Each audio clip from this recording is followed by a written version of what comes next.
Welcome to the Folktale Project. This is Dan Scholes.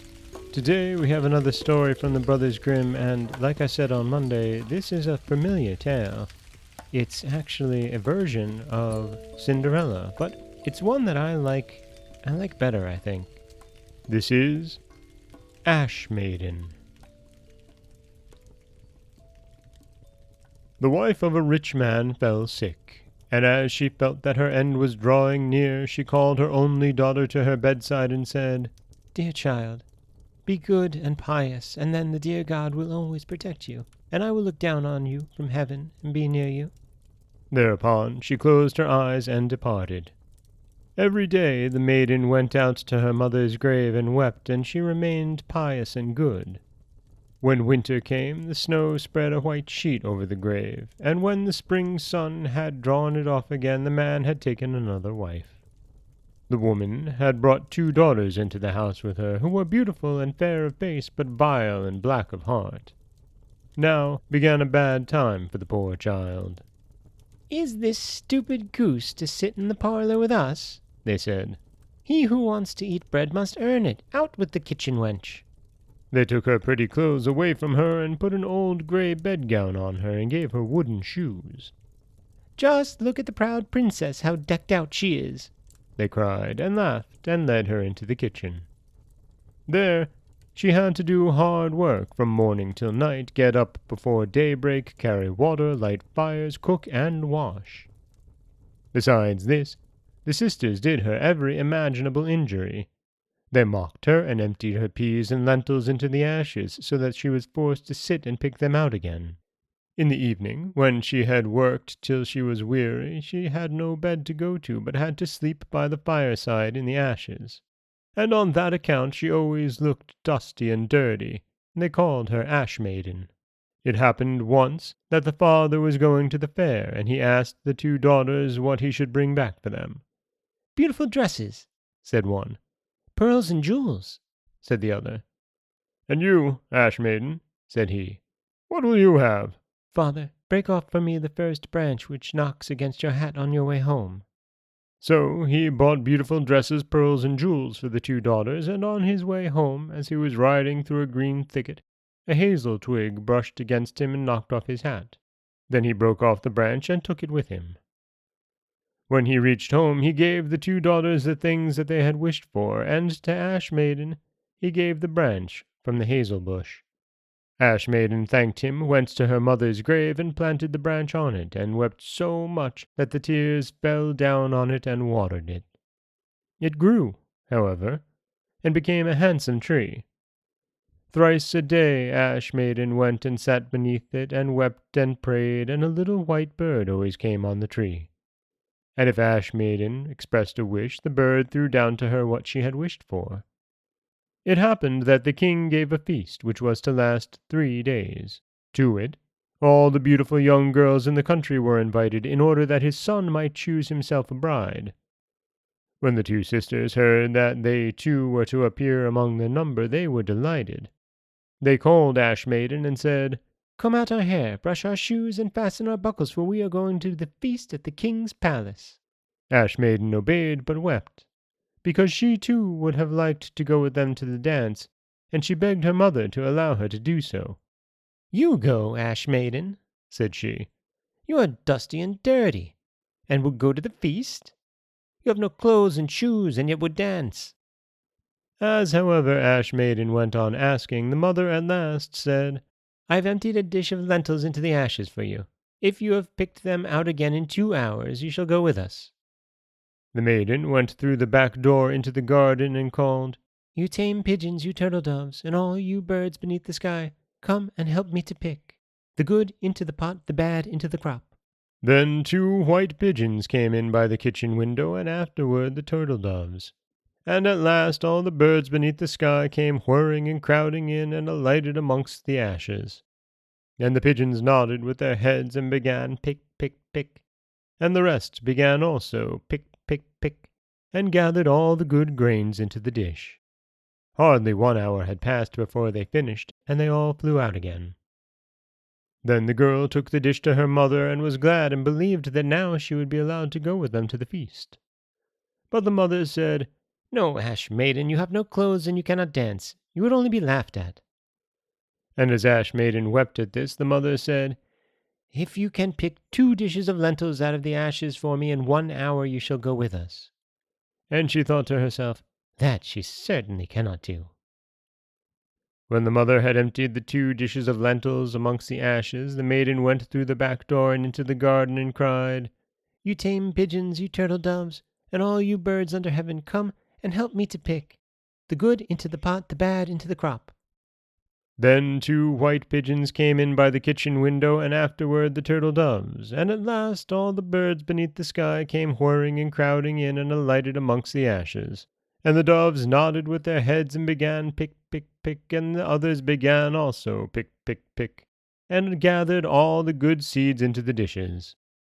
And before half an hour was over, they had already finished, and all flew out again. Then the maiden carried the dishes to the mother, and was delighted, and believed that she might now go with them to the feast. But the mother said, "All this will not help you. You go not with us, for you have no clothes and cannot dance. We would be ashamed of you."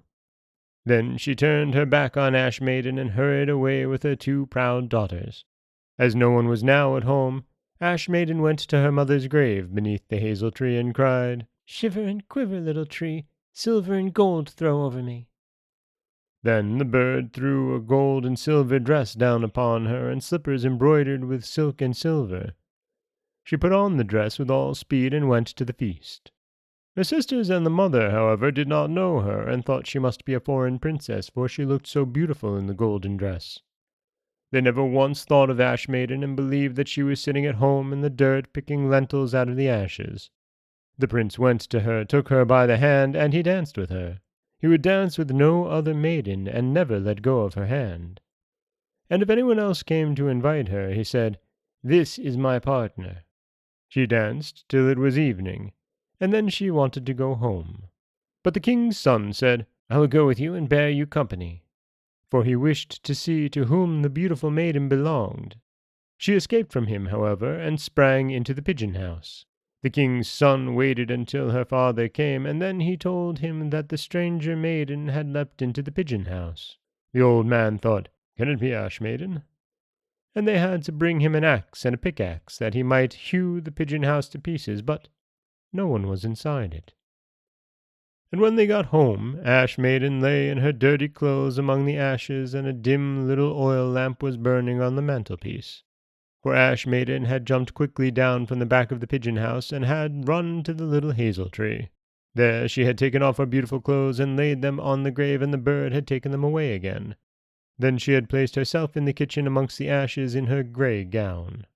Next day, when the feast began afresh, and her parents and the sisters had gone once more, Ash-Maiden went to the hazel tree and said, "Shiver and quiver, little tree, silver and gold throw over me." Then the bird threw down a much more beautiful dress than on the preceding day.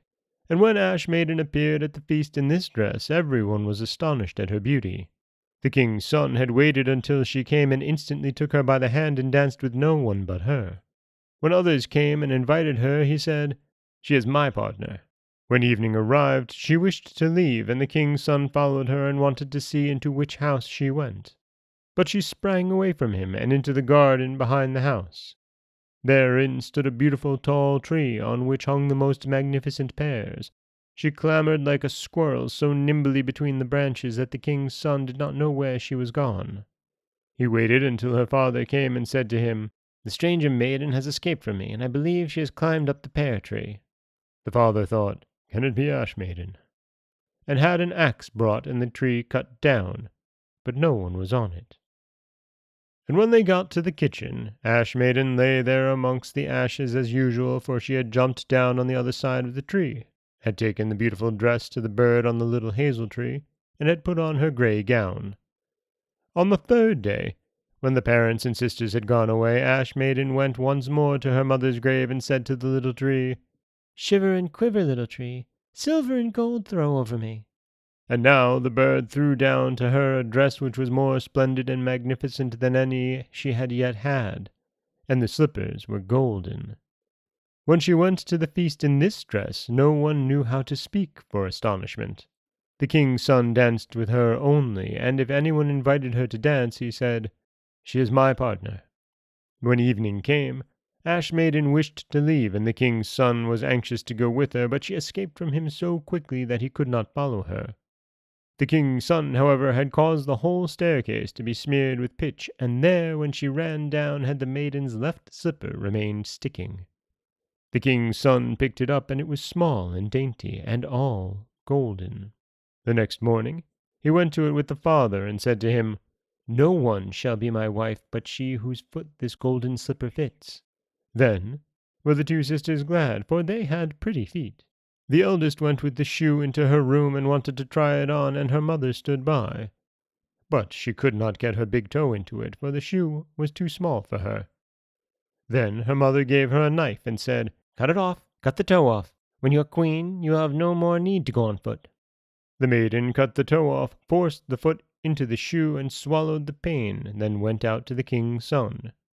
Then he took her on his horse as his bride and rode away with her. They were, however, obliged to pass the grave, and there on the hazel tree sat the two pigeons and cried, turn and peep, there's blood within the shoe. The shoe is too small for her, the true bride waits for you."